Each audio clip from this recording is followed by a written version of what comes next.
Nombre 11, verset 16, 24. Ce sont les anciens qui ont demandé un roi à Samuel. Ce sont les anciens. 1 Samuel 8, verset 4-5. 1 Samuel 8, verset 4-5. Le roi restait en partie dépendant de leur faveur. Il était toujours à l'écoute des anciens, le roi. Hein? Alléluia. 1 Samuel 15, verset 30. 1 Samuel 15, verset 30. 2 Samuel 17, verset 4-15. Amen. La fonction d'ancien a survécu à l'exil. Esdras 5, verset 5-9. Alléluia. Esdras 10, verset 8. Esdras 10, verset 8. Au 1er siècle, ils faisaient partie du pouvoir exécutif religieux de la nation. Ils avaient la faculté d'excommunier du temple une personne qu'ils avaient jugée comme hérétique. Jean 9, verset 34. Jean 9, verset 34. Un tiers du Sénédrine était composé d'anciens. 24 d'entre eux siégeaient avec les prêtres et les scribes. C'était l'instance suprême du peuple, jusqu'en 70 après notre Sauveur Jésus-Christ. Alléluia. Luc 8, verset 41. Luc 8, verset 41. On n'a jamais vu une femme chef de synagogue. Même quand le Seigneur Jésus est venu, avant que le Seigneur vienne. Même après, on n'a jamais vu une femme, être chef de synagogue. Alléluia. La femme, mais de tout temps, la femme a voulu usurper l'homme, et aussi la parole de Dieu. Alléluia. Nous voyons que, à partir de la Genèse, jusqu'à Apocalypse, nous voyons que la femme, déjà la femme, que le Seigneur la bénisse, parce que c'est pas pour une condamnation, c'est pour simplement expliquer la parole de Dieu. Alléluia. Je dis ça avec amour, mais je ne voudrais pas non plus que la femme, elle dise, tiens, cet homme-là, il est contre les femmes. Non, je ne suis pas contre les femmes. Que le Seigneur la bénisse. Mais c'était simplement pour expliquer. Au départ, la femme, c'est elle, premièrement, qui donna à l'homme du fruit défendu. Du fruit défendu, bien sûr, qui n'est pas une pomme, comme le dit l'Église catholique, mais qui est, du fruit du mauvais arbre qu'il y avait dans le jardin. Et la parole de Dieu nous dit, tout arbre bon porte du bon fruit, un arbre mauvais porte du mauvais fruit. Et là, Satan était considéré comme un arbre. Là, si on touchait à cet arbre, si on mange cet arbre, le diable disait, mange de ce fruit, Dieu a-t-il dit. Là, on voit que ça, c'était, si on prenait de ce fruit, on allait mourir. C'était la haine, c'était c'était la fraude après qui rentrait dans l'homme, c'était être contre les commandements de Dieu. Et si et ça, là, nous voyons que dès l'instant que la femme a goûté de ce mauvais fruit, de cet arbre, on va dire, qui portait du fruit dont nous allons mourir, là, le péché était entré dans le monde. Et la parole nous dit que tout arbre bon porte du bon fruit. Et là, cet arbre-là, il portait du mauvais fruit. Il ne fallait pas manger de son fruit. Sinon, on allait mourir. Et là, nous voyons que c'est la femme, qui fait que l'humanité, est tombée dans le chaos. C'est pour ça que Dieu ne permet pas à la femme d'enseigner. Et c'est ce que dit Paul. Je ne lui permets pas à la femme d'enseigner, car elle a péché la première. Et ensuite, elle a pris Adam et elle l'a mis aussi dans le bain. Vous comprenez? Donc, c'est vrai que maintenant, là, la parole de Dieu nous dit, je ne permets pas à la femme d'enseigner. Alors, nous voyons que la première, c'est la femme qui a péché, Ève. Nous voyons aussi que, David, pour une femme, il a tué Uri, il a pris la femme, la femme n'était pas dans un coup, j'en sais rien, mais il a pris Uri. Salomon, il a été perdu par des femmes, voyez. Et on regarde dans l'Apocalypse, la fausse église est aussi comparée à une femme, voyez-vous, la grande prostituée. Mais je ne dis pas que vous êtes des prostituées, loin de là, que le Seigneur vous bénisse, c'est pas ça que je veux dire, j'explique simplement la parole de Dieu. Et le Seigneur, il veut qu'on soit tous bénis. Et si je parle, c'est pour une exhortation, c'est pour qu'on comprenne la parole du Seigneur. Alléluia. Amen. Alors c'est vrai qu'on n'a jamais vu de femme de chef de synagogue. Non, on n'a jamais vu ça. Il y avait aussi que des hommes, le chef de la synagogue. Je ne veux pas dire que certaines chrétiennes veulent aller à l'encontre de la parole de Dieu, elles agissent certainement par ignorance. Cette étude est justement pour les remettre à leur place dans l'église du Seigneur, dans le corps du Christ, alléluia, parce qu'elles ont une place dans le corps du Christ. Les femmes de ce monde se rasent les cheveux pour ressembler aux hommes et passer au-dessus de la hiérarchie établie par Dieu. 1 Corinthiens 11, verset 3. 1 Corinthiens 11, verset 3, la parole de Dieu nous dit que, la femme, elle doit être soumise à son mari. Alléluia. La femme de Dieu doit avoir sa chevelure comme voile. C'est un signe de soumission à Dieu et à sa parole, et à son mari et des anges. 1 Corinthiens 11, 1 à 16. 1 Corinthiens 11, versets 1 à 16. Alors, de nos jours, les femmes du monde, non seulement ont les cheveux courts, mais portent des pantalons d'habit d'homme. Et ça, c'est contre le Seigneur. Ça, c'est contre le Seigneur. Alléluia. Hein, la femme, Deutéronome 22, 5, Deutéronome 22, 5, eh bien, c'est une abomination pour la femme de porter des habits d'homme.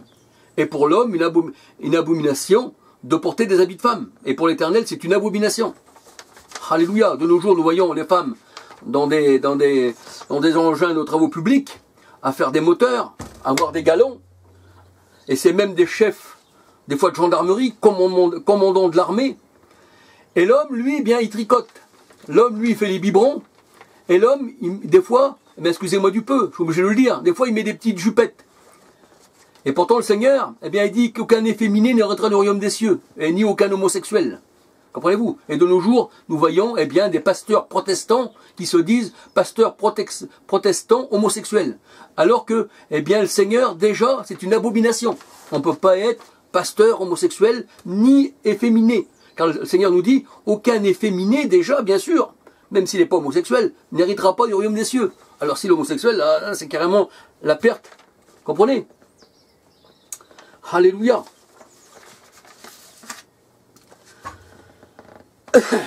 Alors c'est vrai que je dis que les femmes de ce monde se ragent les cheveux pour ressembler aux hommes, pour passer au-dessus de la hiérarchie établie par Dieu.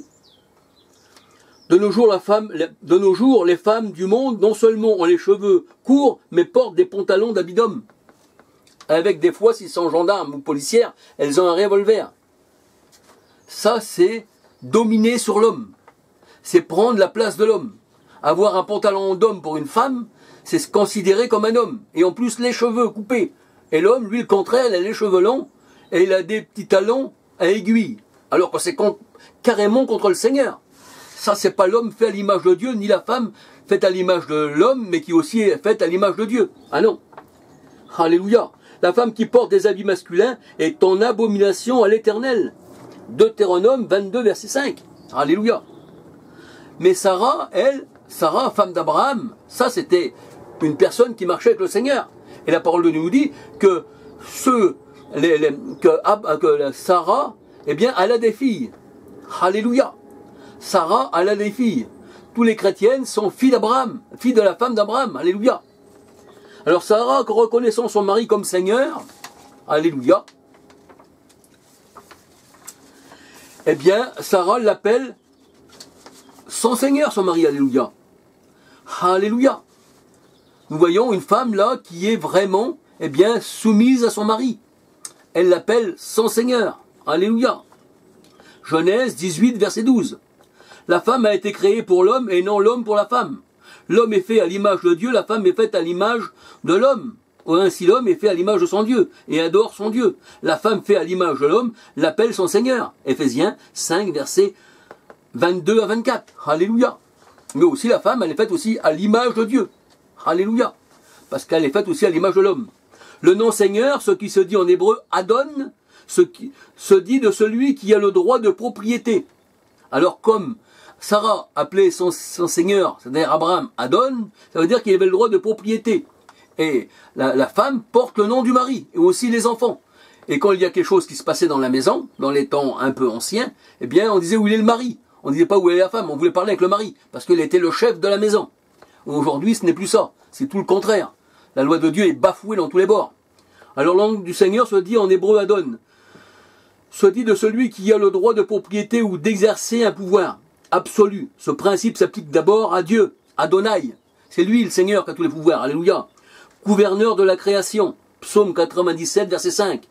Et ensuite à Abraham, Genèse 23, verset 26, Luc 6, verset 46. Alléluia. Le nom de Seigneur s'applique aussi aux dirigeants du peuple. Genèse 42, verset 30. 1 Roi 22, verset 17. Version Thompson, Genèse 45, verset 8. Abraham est appelé patriarche. Patriarche, selon le dictionnaire Larousse, selon le dictionnaire Larousse, c'est celui qui dirige la patrie, le patron, la patrie, patriarche, le patron, ça vient là de patrie. Hébreux 7, verset 4. Hébreux 7, verset 4. Les 12 fils de Jacob étaient patriarches. Ils étaient les chefs des 12 tribus. C'est eux qui gouvernaient les 12 tribus d'Israël. Alléluia. Là, nous voyons encore, c'est toujours des hommes. Acte 7, verset 8-9. David était un patriarche. Alléluia. Il avait sa patrie à lui. Il était patron. Acte 2, verset 29-30. David était roi. Il avait la royauté sur tout Israël. Amen. C'était pas les femmes. 1 Chronique 10, verset 14. Alléluia. 1 Chronique 28, verset 1. Et Ésaïe 9, verset 6. Israël, le peuple de Dieu. C'est-à-dire que David était roi sur tout Israël, il en était le patriarche. L'homme est le chef de la femme. Alléluia, c'est ce que nous dit la parole de Dieu. 1 Corinthiens 11, verset 5, 3, 10. Le titre de chef signifie commandant. Luc 22, verset 52. Alléluia, Luc 22, verset 52. Acte 5, verset 24. Acte 4, verset 1. Esther 1, verset 3. 1 Roi 14, verset 7. Alléluia. Chef signifie aussi prince, capitaine. Nombre 11, verset 16. Nombre 25, verset 14. Nombre 1, verset 16. Et Nombre 7, verset 2. Alléluia. Jésus, notre Seigneur, est au-dessus de tous ces titres. Alléluia. C'est lui qui dirige tout. C'est lui le capitaine, c'est lui le commandant, c'est lui le patriarche. C'est lui qui a tout créé pour lui et en lui. Alléluia. Et l'Église est le corps du Christ, et lui, il en est la tête. Le Seigneur Jésus-Christ. Ce n'est pas une femme. L'homme non plus n'est pas la tête du corps du Christ. Mais il a été placé pour diriger, le corps du Christ. Parce que le Seigneur l'a voulu. Alléluia. Amen. Il a mis des dirigeants, des hommes capables. La parole de Dieu, elle dit, confie ceci à des hommes capables de l'enseigner aussi à d'autres. La parole de Dieu ne nous dit pas, confie-le à des femmes capables qui soient aussi, capables de l'enseigner à d'autres. Alors notre Seigneur Jésus est au-dessus de tous ces titres. Éphésiens 1, 21. Toutes les autorités établies le sont pour Christ et on a été créé pour lui. Colossiens 1, verset 16. Jésus est le chef de toute domination et de toute autorité. Colossiens 2, verset 10. Et Jésus enseignait comme quelqu'un qui avait autorité. Alléluia. Matthieu 7, verset 23. Matthieu 7, verset 23. Alors nous voyons, par ces paroles, que, c'est l'homme qui est placé. Alléluia. Et d'ailleurs, dans l'Apocalypse, il est écrit, voici, écrit à l'ange de l'église d'Éphèse, à l'ange de l'église de Smyrne, de Pergame. Mais c'est toujours à l'ange. Alléluia. Alors là, nous voyons que le Seigneur a placé dans l'église des hommes capables. Mais il faut se dire aussi que la femme aussi, dans l'église, elle a aussi une fonction. Alléluia. Parce que la femme peut prophétiser et être prophétesse. Alléluia. Philippe avait 4 filles vierges qui prophétisaient. Oui, elles prophétisaient. Et quelqu'un qui prophétise, ça veut dire qu'il est inspiré de Dieu, qui parle de la part de Dieu. Acte 21, verset 8-9. Acte 21, verset 8-9. Dans Romains 16, versets 1 à 16, Paul salue les femmes qui ont travaillé pour l'évangile. Alléluia. Les femmes qui ont travaillé pour l'évangile. Amen. Dans Philippiens 4, verset 2-3, Philippiens 4, verset 2-3, il dit que les femmes ont combattu avec lui pour l'évangile à ses côtés. Les femmes ont combattu avec lui, pour l'évangile. Et il demande de les aider. Alléluia. La femme de Dieu, la servante, doit être irréprochable. C'est ce que nous dit la parole de Dieu. Elle doit être, même qualité qu'un homme, elle doit être irréprochable. 1 Timothée 5, verset 7. Alléluia. Les femmes âgées doivent être sobres, pas être des médisantes, qu'elles doivent donner de bonnes instructions, dans le but d'apprendre aux jeunes femmes à aimer leur mari et leur enfant, et être retenues chastes, occupées, aux soins domestiques, bonnes, soumises à leur mari, afin que la parole de Dieu ne soit pas calomniée. Alléluia. Tite 2, verset 3, 4, 5. Tite 2, verset 3, 4, 5. Des femmes ont servi le Seigneur. Alléluia. Matthieu 27, verset 55 à 56. Des femmes ont servi le Seigneur. Le Seigneur est d'abord apparu aux femmes lors de sa résurrection. Et il a eu l'honneur, et c'est eux qui ont eu l'honneur d'annoncer la bonne nouvelle de Jésus ressuscité. Alléluia. C'est les femmes. Le Seigneur, il a dit aux femmes, allez dire à mes frères, voici je suis vivant. Alléluia. Et bien sûr, bien les apôtres n'ont pas cru. Certains ont cru, mais d'autres n'ont pas cru. Un peu comme Thomas, qui disait, je ne mets pas mes doigts dans ses pieds, dans ses mains et sur son côté, je ne croirai point. Et le Seigneur est venu, toute porte fermée, la parole de Dieu nous dit, et il a dit à Thomas, voici, eh bien, approche et mets ton doigt où sont mes blessures. Et Thomas a dit à Jésus, mon Seigneur et mon Dieu. Jean 20, 28, alléluia. Mon Seigneur et mon Dieu. Amen. Et là, nous voyons que Jésus pouvait vivre dans un corps percé, parce que Dieu n'a pas besoin d'un corps. Mais il a pris un corps pour pouvoir, eh bien, nous parler. Parce que la parole de Dieu nous dit que Dieu est esprit et qu'un esprit n'a ni chair ni os. Donc là, pour être visible, eh bien, il fallait qu'il prenne une nature humaine. Colossiens 1,15 nous dit, il est l'image du Dieu invisible. Et nous ne pouvons pas voir Dieu et vivre. Donc en Jésus, nous n'avons pas encore vu Dieu, on n'a vu qu'un corps. Mais un jour, nous le verrons tel qu'il est. Alléluia. Et nous serons semblables à lui. Amen. Et si nous sommes semblables à lui, eh bien, la parole de Dieu nous dit que quand Dieu fit l'homme à son image, eh bien, il a fait qu'une seule personne. Il n'a pas fait 3 personnes distinctes. Alléluia. Amen. Alors le Seigneur appelle d'abord des femmes lors de sa résurrection, et elles eurent l'honneur d'annoncer la bonne nouvelle de Jésus ressuscité. Matthieu 28, 9, 10. Matthieu 28, 9, 10. Alléluia. Mais au vu du salut, il n'y a plus ni homme, ni femme, ni grec, ni juif. Alléluia. Là, il n'y a plus de distinction. Galates 3, 28. Amen. Anne la prophétesse servait Dieu jour et nuit dans la prière et dans le jeûne. Alléluia. Alléluia. Anne la prophétesse servait Dieu jour et nuit dans la prière et dans le jeûne. Luc 2, versets 36, 37, 38. Amen.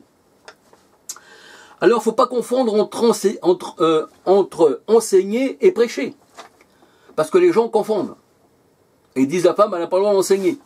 Mais il n'est pas dit dans la parole de Dieu, la femme, elle n'a pas le droit de prêcher. Alléluia. Alors, il y a enseigné la doctrine, ça c'est sûr, alléluia. Cela est réservé à l'homme. Et aussi de prêcher. L'homme peut aussi enseigner et prêcher. Alléluia. Prêcher signifie annoncer une bonne nouvelle. Et là, nous voyons que les femmes peuvent annoncer une bonne nouvelle. Parce qu'il y a des femmes, quand elles étaient avec Paul, eh bien, qui combattaient côte à côte avec lui pour annoncer l'évangile. Alléluia. Pour annoncer l'évangile. Alléluia. Matthieu 11, verset 1. Matthieu 11, verset 1. Acte 4, verset 18. Acte 20, verset 20. Acte 20, verset 20. Acte 28, verset 31. Et Acte 5, verset 42. La femme ne doit pas enseigner, mais elle peut prêcher. Annoncer la bonne nouvelle. Combien dans ce monde, plusieurs personnes annoncent Jésus, ils prêchent beaucoup, ils disent que Jésus est bon, c'est ça prêcher. Prêcher, c'est dire que Jésus est bon, que Jésus t'a sauvé, que Jésus est ton chemin, qu'il est la véritable lumière, qu'il pense à toi, qu'il peut faire des miracles dans ton cœur. Et ça, c'est pas un enseignement, ça c'est annoncer le Sauveur, alléluia. Et ça, la femme le peut le faire aussi. Et la parole de Dieu nous dit que quand Jésus allait dans les villes, il prêchait et enseignait. Vous comprenez? Les disciples, quand ils allaient quelque part, eh bien, ils prêchaient et ils enseignaient. Et la parole de Dieu nous dit, eh bien, que après avoir cru, ils restèrent dans l'enseignement des apôtres. Voyez-vous, prêcher et enseigner, c'est tout à fait différent. La femme, elle a le droit de prêcher. Alléluia. Elle a le droit d'annoncer son Sauveur. Elle peut dire ce que Dieu a fait pour elle. Alléluia. Alors voilà. Mais elle peut annoncer la bonne nouvelle. Combien dans ce monde prêcher annonce Jésus? Combien dans ce monde, pardon, là j'ai mal parlé, combien dans ce monde, eh bien des personnes annoncent Jésus, mais elles n'enseignent pas. Donc elles peuvent prêcher. Alléluia. Alors la parole de Dieu nous dit que dans les derniers temps, eh bien Dieu répondra de son esprit dans les derniers temps. Acte 2, 18, je répondrai de mon esprit sur mes serviteurs et sur mes servantes. Donc on voit que là il y a serviteurs et servantes. Maintenant de nos jours, quand on demande un serviteur, c'est toujours le pasteur. Est-il où le serviteur? Alors si le mot serviteur veut dire pasteur, le mot servante, Ça serait le féminin, ça serait aussi alors pasteur. Non, le Seigneur ne veut pas ça. Quand le Seigneur est dit, je répandrai mon esprit sur mes serviteurs et sur mes servantes, ça veut dire que nous sommes tous serviteurs par l'Esprit de Dieu. Ce n'est plus moi qui vis, c'est Christ qui vit en moi. Et le Seigneur a dit, celui qui vous écoute, m'écoute. Et le Seigneur a dit, celui qui croit en moi fera encore de plus grands miracles que j'ai fait. Mais ça, c'est par l'Esprit de Dieu. Je peux tout par celui qui me fortifie, alléluia. Eh bien, nous voyons que la femme, aussi, avec l'Esprit du Seigneur, elle peut faire pas mal de choses. Mais je ne lui permets pas, qu'il dit Seigneur, eh bien, de prendre autorité sur l'homme, et je ne lui permets pas non plus, eh bien, d'enseigner et aussi d'être pasteur, qui signifie berger. Alléluia.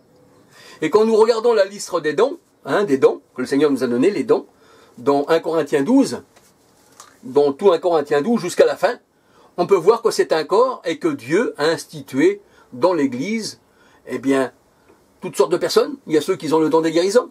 À un l'un, il a donné à un l'un a été donné le don de guérison, à un autre le don de gouverner, à un autre le don d'enseigner, à un autre le don de faire de bonnes œuvres. Enfin, voilà. Ça veut dire que c'est un corps en action. L'Église du Seigneur, c'est un corps en action. C'est pas un corps inerte. Il n'y a pas qu'un seul membre dans l'Église qui marche. Il n'y a pas que le pasteur qui peut faire tout. Je suis pasteur, je pourrais me vanter de faire tout dans l'Église. Non. Là, je serai contre l'encontre du Seigneur. Le pasteur dans l'Église veille à ce que l'Église marche bien. Parce que le pasteur doit enseigner son Église. C'est comme un professeur. Il enseigne, eh bien, ses disciples, afin qu'ils soient aussi des disciples. Et le Seigneur, il dit, avec le temps, vous devrez être des maîtres. Mais sans enseignement, eh bien, vous ne pouvez pas servir le Seigneur. Le Seigneur a dit, parce que tu n'as pas reçu d'enseignement, je te rejette de mon sacerdoce. C'est comme quelqu'un qui viendrait me dire, je travaille pour toi, Charles. Tu veux que je sois maçon, mais j'ai pas d'enseignement sur la maçonnerie.